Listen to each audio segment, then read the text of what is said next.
Hi, YouTube family. Lisa A. Romano here, the ACOA Life Coach, coming to you today to talk about why we codependents and adult children from dysfunctional homes are so damn overreactive as we get older. Why is it that someone can say, hey, I like those shoes, and we can go and yell at them and scream at them and think that they're making fun of our shoes when they're really trying to acknowledge that they like our shoes? Why is it that we ACOAs and children have just been abused throughout our life always overreact to the simplest of questions and opinions of others? Why are we so icky and feel so gross when people give us their opinions or just say anything that bumps up against us a little bit? Why is that?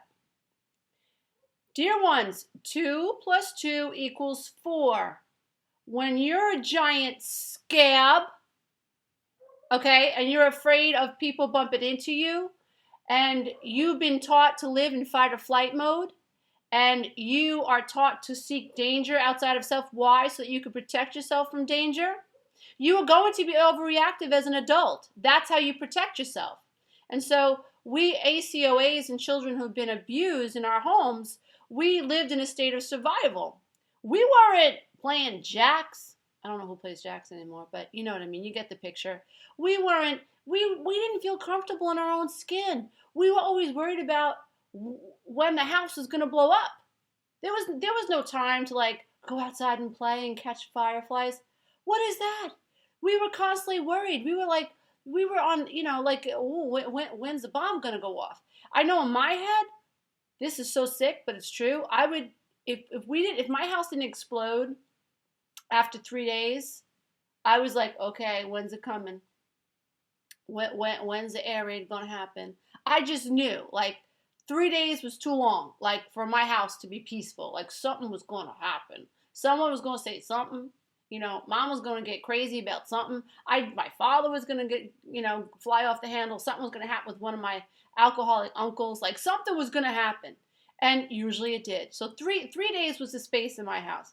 But what happens to a kid when they're supposed to be out there playing and they can't because they're being sexually abused, that they're being physically abused, they're being verbally abused, they're being psychologically abused, when their own father is beating them, when their own mother is torturing them mentally and emotionally, is rejecting them? We can't have fun. We can't let go. So we literally survive in fight or flight mode. So what happens is when we're children, when we're babies, we can't beat up these big people. We're powerless. Where the hell are we going to go? So we can't fight them. And we can't flee. We got to stay. So the way that we stay is we shut down. So we shut down that part of us is supposed to be carefree, la la la, supposed to be experimenting and enjoying and figuring out who the hell we are. We go away from that, and we stay in survival mode. We had to, dear one. That was the only way that we could survive. That's the way we protected our innocent selves, which was living in survival. And so by being hypervigilant and paying attention to what was going on outside of self, that's the way, I guess, ego protected the inner child, the innocent child, from pain. And so if I'm tuned up, if I'm looking outside of self, and I'm looking to be attacked, that's the way I protect myself from the attack, right? So that's what we do. Now, the problem is that we don't realize that we don't stop when we're adults and say, wait a minute, self, I'm not 6 anymore. Nobody is the boss over me. Nobody is the boss over me. Nobody is the boss over me. So that means I really don't have to walk around on guard anymore. I don't have to overreact. I don't have to overreact. I don't have to defend my opinion. I'm a grown-ass woman or a grown-ass man. I don't have to tell you why I feel what I feel. I don't have to tell you why I believe what I believe. I just believe what I believe and feel what I feel, and it's my business, not your business. And so when we get to a point in our recovery, and this is what I help my clients do, right? So because most of my clients, if not all of them, come to me and say, I have this problem with being overreactive. Why am I so sensitive? Well, you're so sensitive because you're scared. And like your parents picked on you all the time. And so now as an adult, you're hypervigilant looking for the next attack. But the problem is, by the law of attraction, what do you attract? You attract more of that type of abuse because that's all you're tuned up for. That's all you see. So even if someone's trying to be kind, you will take it as they're trying to jack with me. They're trying to mess with me. No, they might just be trying to be kind. But your state, your beingness is being run by a corrupt program. And so what we do in recovery is we acknowledge that we're adults. We acknowledge that we have a right to feel what we feel. We acknowledge that we have a right to believe what we believe, and we don't have to defend those positions to anyone.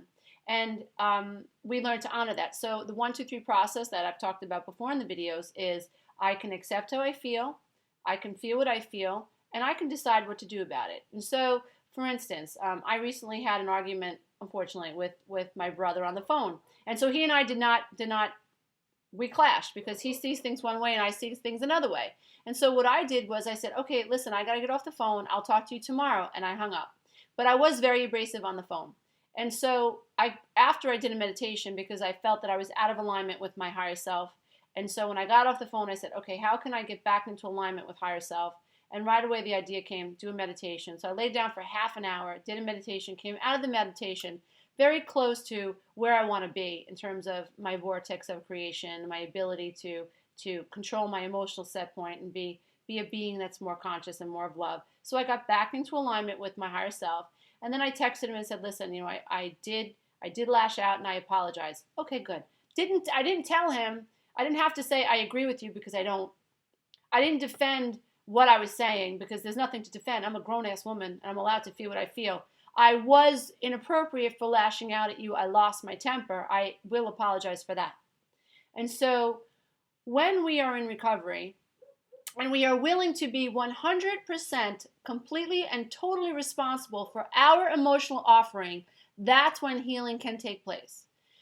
So we have to be able to hold ourselves accountable and to be humble and courageous enough to say, my reaction may have been inappropriate because it was overreactive. I know why I do it. It's because of my programming. And I'm willing to say I'm sorry because I overreacted. But I'm not going to apologize for how I feel or what I believe. And so if I believe, for instance, that if I believe that love isn't about gender, love isn't about race, and I think there's nothing wrong with interracial marriages, which I don't, or interracial relations, which I don't, I have no issues whatsoever with same-sex marriages. I think love is love. Love doesn't have, a gender. Love just love. Love is just love. And so I don't have an issue. But if I get into, obviously, there are a lot of people who do have issues with that in this world. When I come up against someone perhaps who doesn't agree with my opinion, I can hold on to myself. That's right. Well, I'm sorry you feel that way. That's my favorite line, dear ones. Use it, adopt it, take it in, dear ones. It is such a defense. So if I'm having a conversation and I realize that I'm talking to people that have these mindsets, right? I don't judge because judging doesn't get me. If I judge, then I'm going to be judged. So, okay, I allow them to have their opinions. Don't get attached to it. Don't give them any of my emotional energy. Just allow these beings to have whatever opinion they have. It's based on their history, not my history, and I can hold on to myself. So now if I'm asked at this round table to give my opinion, so Lisa, what do you think about same-sex marriages? Then I'll say, and I can say, well, I don't feel like there's anything wrong with that. If I get attacked, I just hold on to myself. Hold on to myself. That's right. Just sit with it. 3-second rule. Don't react. 1, 2, 3. I look at that person in the eye and I say, well, I'm sorry you feel that way. And I turn the conversation in a different direction. I'm not going to defend what I feel. I don't have to. No one's the boss over me, dear one. Yay. And no one's the boss over you. So I hope this video has helped you get a little bit clearer about why it is we overreact. Don't judge it. Just learn from it, dear one, and move forward. Okay?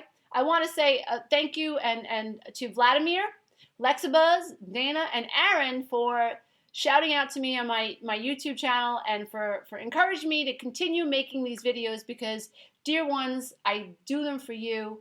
And when you appreciate them, you do that for me. And so this is this infinity love that's coming from my heart to your heart. And It's all about love, dear ones. And if you love these videos and you tell me that, I'm going to make more of them. And so if you share them, you share that love, and you take part in my goal and my journey to help inspire people here on earth while I'm here. And so I really, really, really want to say thank you again to Vladimir, Lexibugs, Dana, and Aaron. Once again, namaste, you are loved. And you keep that healing going. Okay, dear ones? Keep that healing going.